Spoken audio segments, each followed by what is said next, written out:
2 মাসের নিষেধাজ্ঞা শেষে শুরু হচ্ছে পদ্মা মেঘনায় মাছ শিকার।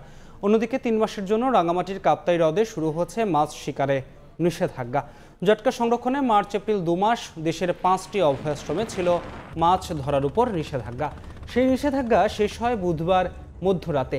এদিকে রাঙামাটির কাপ্তাই হ্রদে অবমুক্ত করা মাছের পোনার বৃদ্ধি নিশ্চিতে 3 মাসের জন্য মাছ শিকারে নিষেধাজ্ঞা দেওয়া হয়েছে 1 মে থেকে। এ সময় পরিবহন ও বাজারজাতকরণ সম্পূর্ণ বন্ধের পাশাপাশি বন্ধ থাকবে সব বরফকল।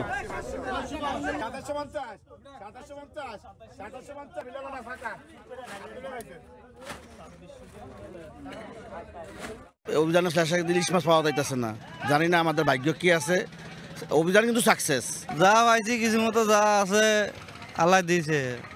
27,000 টাকা পাইছি। ইলিশ মাছের ইয়া তো নাই, এই শুধু ভুয়া মাছ আর ভুয়া মাছ, আর অন্য কোনো মাছ নেই। গেছিলাম নদীর মাছ পেয়ে এর মাছ পাইছি, আর কত মাছ পাইছি, 1,000 টাকা তেল জ্বালিয়ে আছি।